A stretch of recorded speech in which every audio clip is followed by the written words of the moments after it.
What is up, guys? I do hope you're well, and welcome back to another episode from the Daddy Cringe subreddit.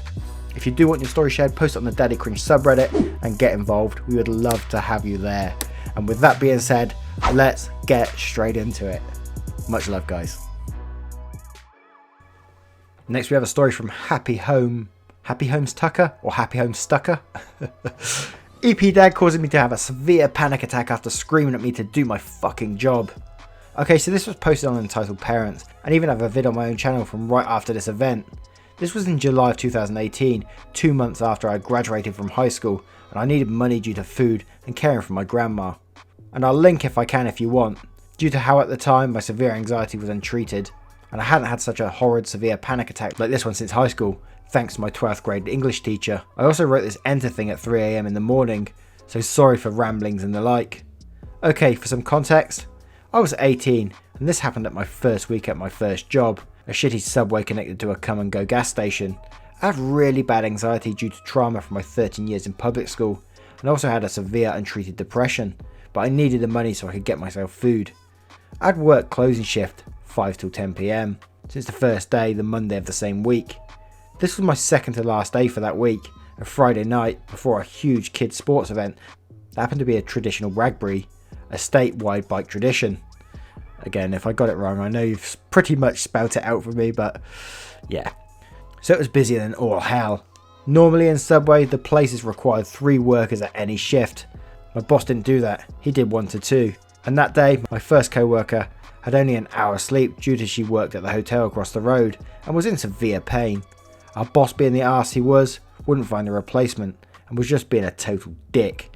So from 5 to 9ish, I was practically working on my own, and I served 50 plus customers by myself because my co-worker was in so much distress and she wasn't able to work. Finally, a worker from a different Subway relieved my co-worker at around 9:30 PM.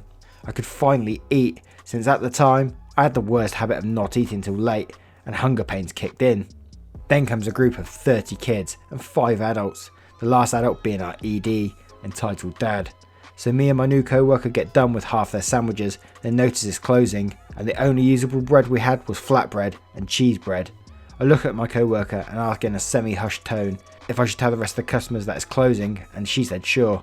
I said, "I'm sorry to inform the rest of you in line, but it's past 10 and we're running low on bread." I was cut off by ED's soccer dad screaming, "What? You have bread, it's in the cabinet right there." I was taken back that I couldn't speak because 1, I have really bad anxiety, and 2, I hate being confrontational, especially at my new job. My co-worker was also shocked, and the dad continued, and though due to drama, I don't fully remember what he said, but I can give a gist. He ranted on how us teenagers shouldn't be working such a job, or something to that effect. ED then said, "Now, do your fucking job and make us our food." I was in the middle of making a sandwich when he yells at me to hurry up as I start wheezing and going numb. I tell him with what breath I had and with urgency, "Sir, I can't breathe." "I don't care. Make the food, it's your damn job." I was turning pale and a family tried stepping in and asked him to calm down. He did shut up and he saw me nearly falling and holding my chest, and I started turning blue. For the next 15 minutes I was wheezing and crying and hacking up a lung, to the point my boss calls and asked why the hell I wasn't helping the other co-worker. I told him, "I'm having an asthma attack and I don't have an inhaler, I need to call my mum." At the time, I thought it was an asthma attack, since I hadn't had that bad of a panic attack since my senior year of high school, which I had just graduated from 2 months prior. 5 minutes later, my mum rushed in, and was shortly allowed to come into the back to help me stand and sort of compose myself. I told her the gist, and she said after work she would treat me. We didn't get to close till midnight because of that ED, and I had to explain everything to the assistant manager the next day for my lunch shift. And just to add a cherry on top, I wasn't paid for that 1 week I worked, and my boss convinced my co-workers that I had quit, when I thought I was being transferred to another store. 6 months later, I'm in therapy for paranoia and high anxiety due to that horrid Friday night. In all honesty, the kids were the kindest kids I've seen, and gave me apologetic looks as the dad screamed at me. After this whole thing, I vowed myself to never get a customer service job. I broke that vow when I got therapy and meds for my anxiety. I actually got a new job, and so far I'm loving it. The staff is nice and my boss is understanding. I never felt so happy in a long while, and that ED was a total dick. I bet his kids and their friends all hate him. don't you just hate entitled people that go up to customer services and just go absolutely apeshit on them?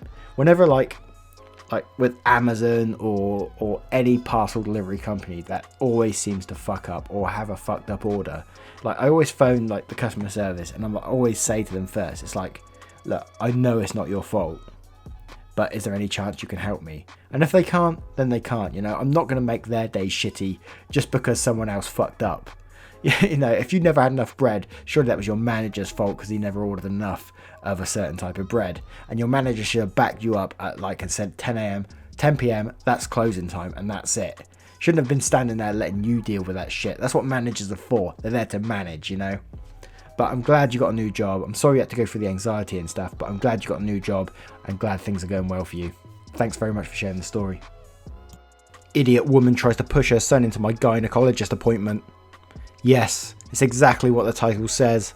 A Karen tried to cut in line so a 10-year-old boy could see the doctor before me. So after waiting about 3 months to see a gynecologist about my lady issues, I finally had an appointment last Friday. Now for those who don't know me, I get very anxious when anything medical turns up, so naturally, I'm nervous as hell when I arrive at the hospital for the appointment. I found out that there are 3 waiting rooms. Blue was maternal appointments, yellow was something I can't remember, and green was for gyno. Gyno? I hope so.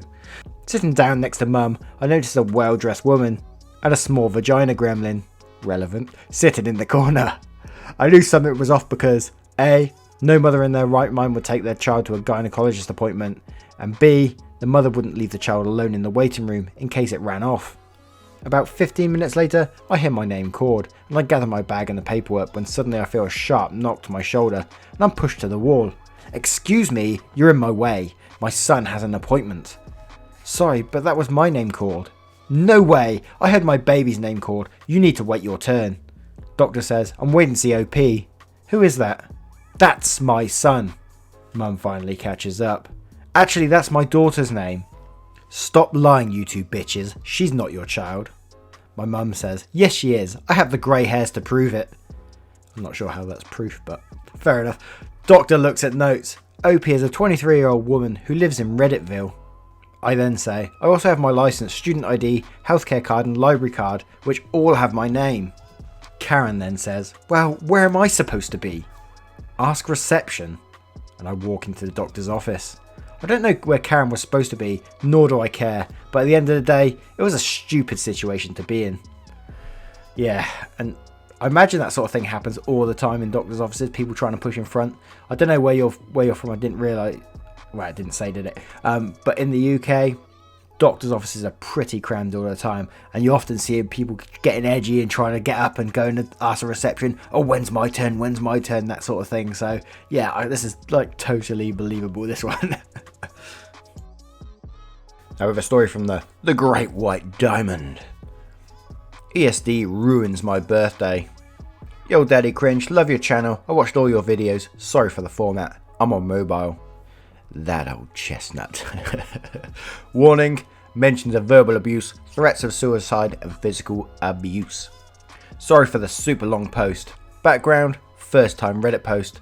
Lol, please go easy on me. So a little background on my post. This story is unfortunately about my entitled sperm donor of a father. I will refer to him as ESD from now on, because after the shit he's done, he doesn't deserve the right to be called a father. ESD is mentally ill and an alcoholic, but don't let that stop you from looking at his actions and saying he can't help it. He's still an arsehole. Before I was born, he met my mum in the late 90s, and they were 10 years apart. Now, my mum is the sweetest woman I've ever known in my whole life, and I still don't know how to this day she came across him and eventually have me with him. My mother is mentally ill as well, but she's a bit better functioning than ESD. She was a victim of fetal alcohol syndrome, but she's getting along just fine without any help. I still visit her out of love of my heart, because she's my mum. I love my mum. Fair play, man.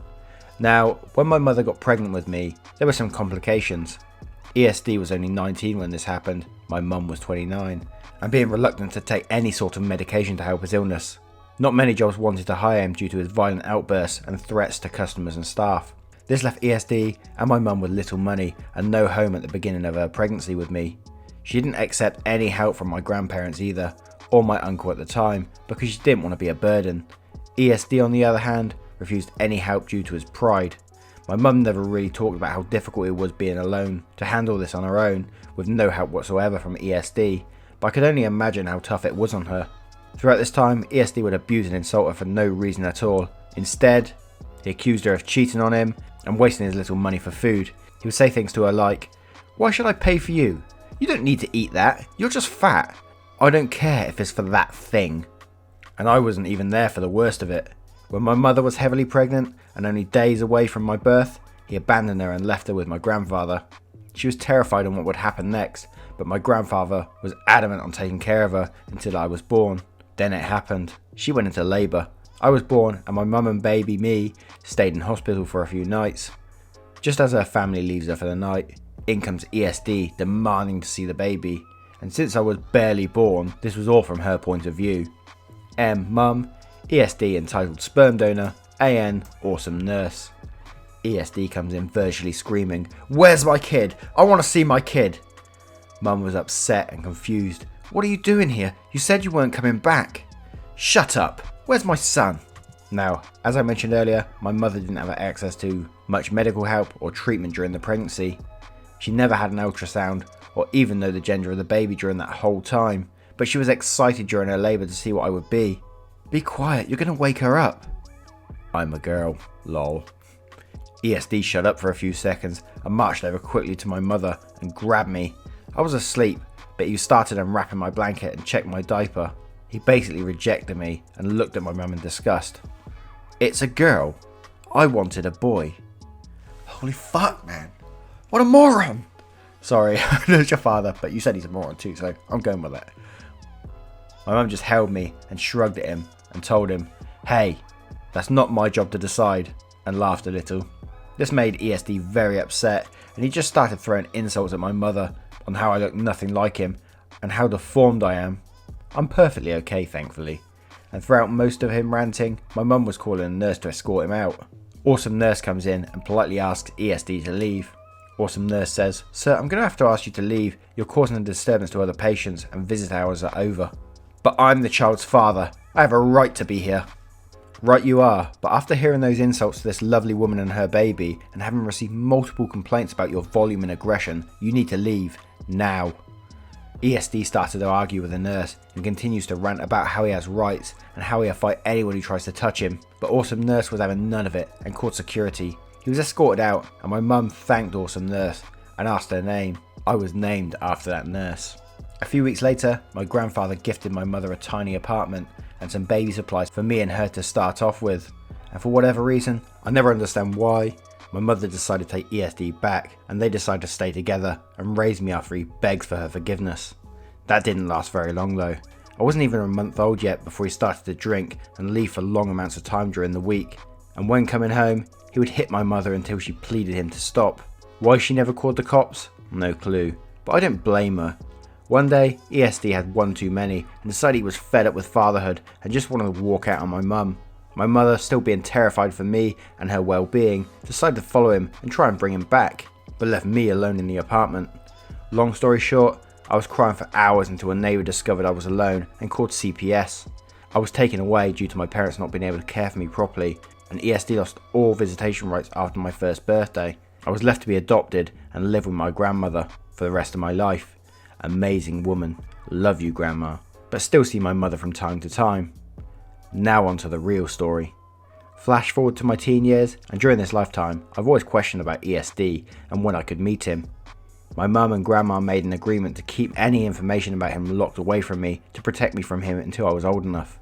But after 17 years of the pain of not being able to fill a fatherless void, they decided I was old enough to know.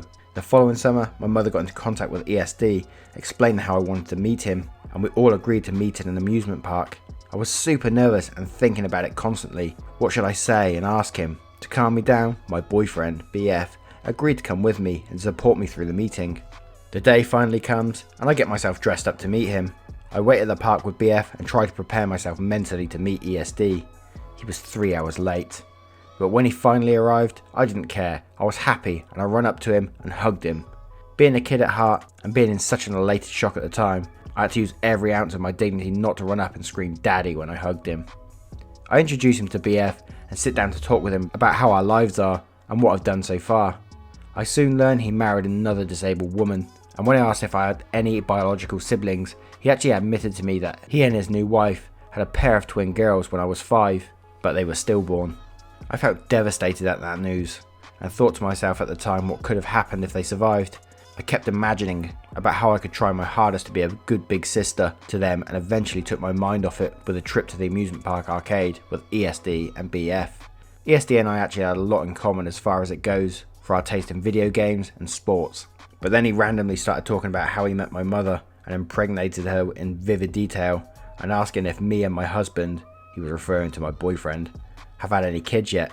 I correct him and tell him that I'm neither married nor a mother and don't plan to be for at least a few more years. We exchanged numbers and agreed to meet again to make up for lost time. Big mistake. 3 months later, ESD and I meet again at a mall, and I bring BF with me again. This time, the visit didn't go so well. He showered me with gifts at first and called me his sweet baby girl constantly, but I kept getting this weird vibe off him.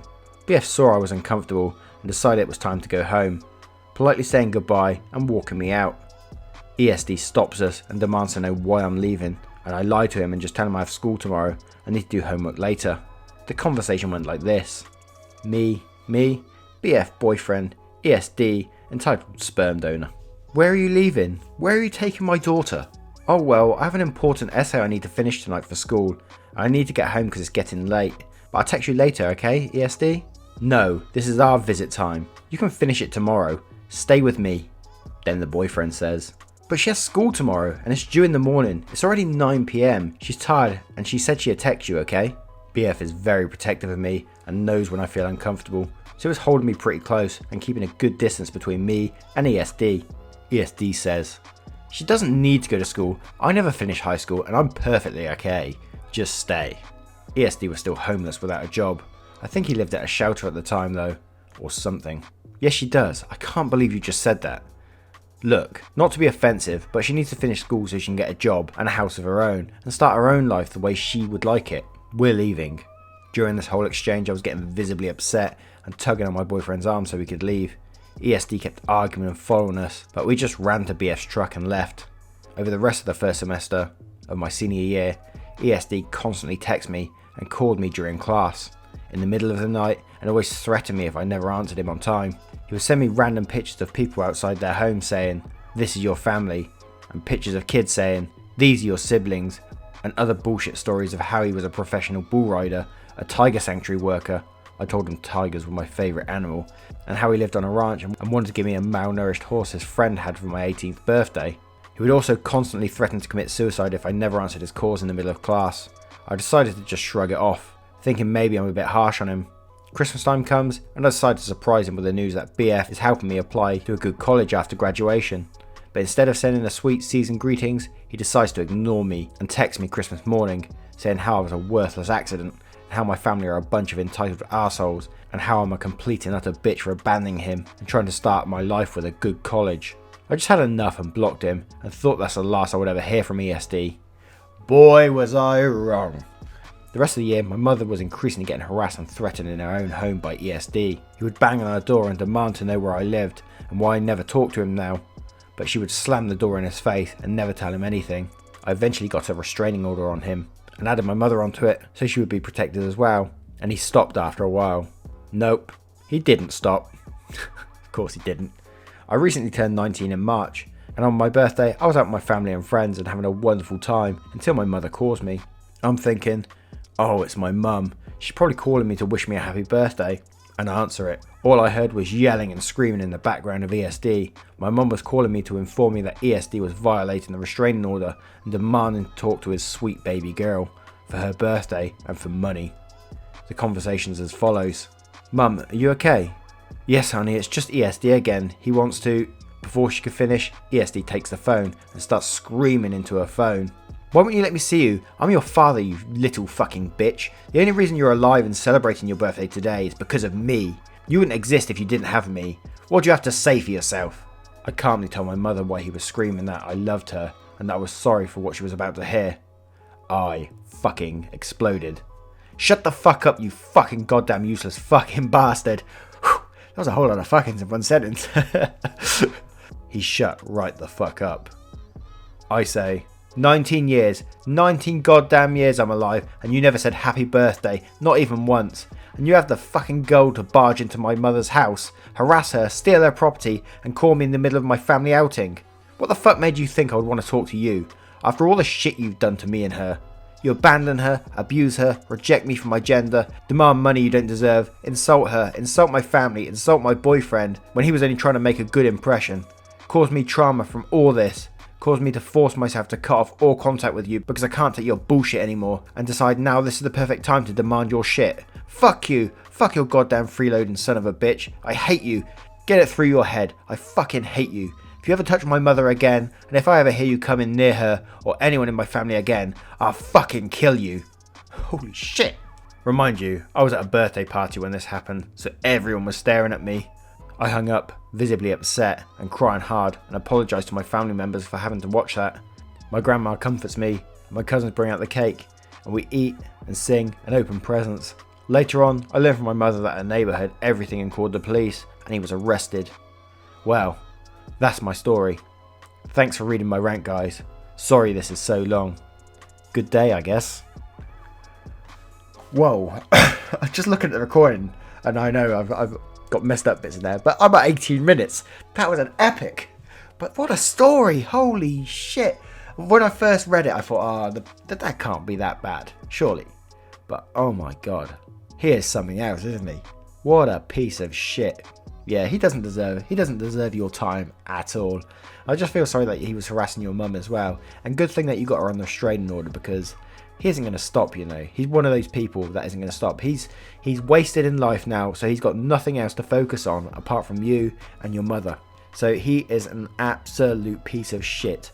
And I hope you, well, it's not my place to say, but I hope you don't ever take him back, because he's a virus, and you just got to cut that shit out, you know. Much love to you and your mum and your family, and I hope things start heading in the right direction, because that sounds fucked up.